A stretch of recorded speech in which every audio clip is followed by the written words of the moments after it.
نمرود ایک ظالم اور بدکار حکمران تھا۔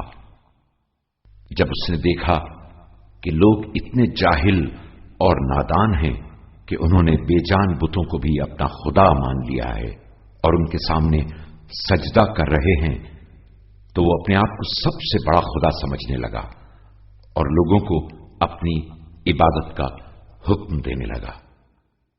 اللہ تعالیٰ نے لوگوں کو جہالت اور نادانی سے نکالنے اور نمرود کے ظلم و ستم سے نجات دینے کے لیے اپنے ایک بہترین بندے کو پیغمبر بنا کر بھیجا، جن کا نام ابراہیم تھا۔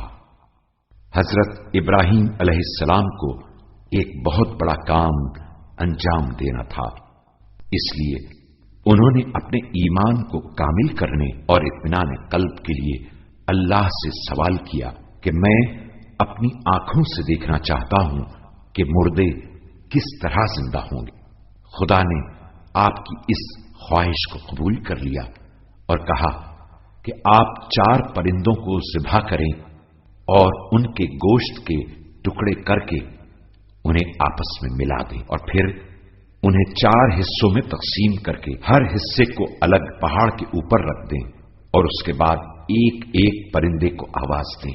حضرت ابراہیم علیہ السلام نے خدا کے حکم کے مطابق عمل کیا اور جس پرندے کو آواز دی اس کے گوشت کے ٹکڑے مختلف پہاڑوں سے اڑ اڑ کر آنے لگے اور زندہ ہو کر پرواز کرنے لگے۔ اس معجزے نے آپ کے ایمان کو کامل اور دل کو مطمئن کر دیا۔ حضرت ابراہیم علیہ السلام نے لوگوں میں تبلیغ شروع کی۔ آپ کے چچا کا نام آزر تھا اور وہ بت بنایا کرتے تھے۔ آپ نے سب سے پہلے انہی کو ہدایت دینے کی کوشش کی، لیکن آزر نے آپ کی بات ماننے سے انکار کر دیا۔ حضرت ابراہیم علیہ السلام اس کے بعد بھی لوگوں کو وحدانیت کی دعوت دیتے رہے۔ حضرت ابراہیم علیہ السلام کی دلیلوں کے جواب میں بت پرستوں کا جواب صرف یہی ہوتا تھا کہ ہم نے تو اپنے بزرگوں کو بتوں کی پوجا کرتے ہوئے ہی دیکھا ہے، اس لیے ہم بت پرستی کو نہیں چھوڑ سکتے۔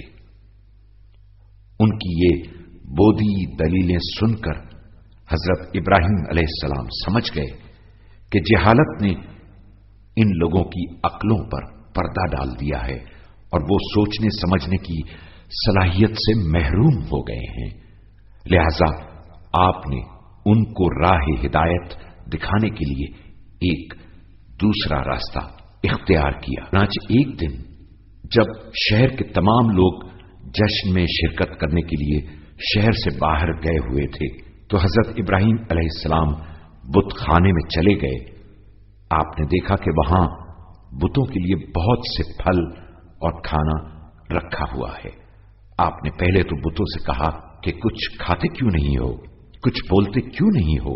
اس کے بعد آپ نے کلہاڑی اٹھائی اور بتوں کو توڑنا شروع کر دیا۔ جب سارے بت ٹوٹ گئے اور آخر میں سب سے بڑا بت رہ گیا تو آپ نے کلہاڑی اس کی گردن میں ڈال دی اور وہاں سے چلے گئے۔ جب لوگ عید کا جشن منا کر واپس آئے اور بتوں کو ٹوٹا ہوا دیکھا تو غم و غصے کی حالت میں بت خانے میں جمع ہو گئے اور ایک دوسرے سے پوچھنے لگے کہ یہ کام کس کا ہو سکتا ہے۔ کچھ لوگوں نے کہا یہ کام صرف ابراہیم کر سکتا ہے، کیونکہ وہی ہمارے خداؤں کو برا کہتا ہے اور وہی اس وقت شہر میں موجود تھا۔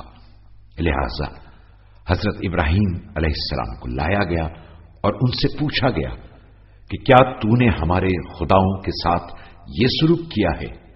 حضرت ابراہیم علیہ السلام نے جواب دیا یہ کام اس بڑے بت کا ہے، اگر تمہیں یقین نہیں آتا تو خود ان بتوں سے پوچھ لو، اگر یہ بول سکیں تو۔ آپ کی یہ بات سن کر وہ بوکھلا گئے، ان کے ذہنوں پر پڑا ہوا جہالت کا پردہ اٹھ گیا اور وہ کہنے لگے کہ کیا تم نہیں جانتے کہ یہ بت بول نہیں سکتے؟ ان کی زبان سے یہ سنتے ہی حضرت ابراہیم علیہ السلام نے کہا کہ سچے خدا کے علاوہ ایسی چیزوں کی پرستش کیوں کرتے ہو جو تمہیں نہ نفع پہنچا سکتی ہیں اور نہ نقصان۔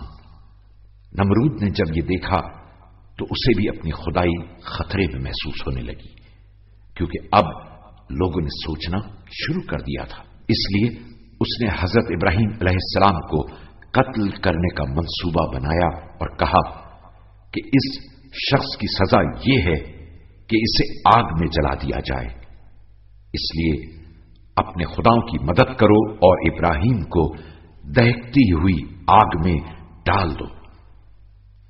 یہ سن کر لوگوں نے آگ کو جلانے کے لیے بہت ساری لکڑیاں جمع کی اور انہیں آگ لگا دی، لیکن آگ کی تپش بہت زیادہ تھی اور کوئی بھی حضرت ابراہیم کو آگ میں ڈالنے کے لیے اس کے نزدیک نہیں جا سکتا تھا۔ اس لیے ایک منجنیق بنائی گئی تاکہ دور سے حضرت ابراہیم علیہ السلام کو آگ میں پھینک دیا جائے۔ جب حضرت ابراہیم علیہ السلام کو منجنیق کے ذریعے آگ میں پھینکا جا رہا تھا تو اس وقت فرشتے آپ کی مدد کے لیے آ گئے، لیکن جب انہوں نے حضرت ابراہیم سے مدد کے بارے میں پوچھا تو آپ نے فرمایا کہ مجھے مدد کی خواہش ضرور ہے لیکن تم سے نہیں۔ یعنی ابراہیم علیہ السلام بت شکن کو صرف خدا کی ذات سے امید تھی اور وہ خدا کے علاوہ کسی سے نہیں ڈرتے تھے۔ آخرکار فرعونیوں نے منجنیق کے ذریعے آپ کو آگ میں پھینک دیا، لیکن یہ کیا؟ جب آپ آگ کے اندر پہنچے تو آگ خدا کے حکم سے ٹھنڈی ہو گئی اور حضرت ابراہیم علیہ السلام کو کوئی نقصان نہیں پہنچا۔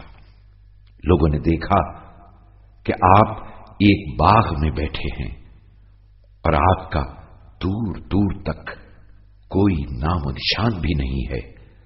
اس طرح حضرت ابراہیم علیہ السلام اپنے سخت امتحان میں کامیاب ہو گئے۔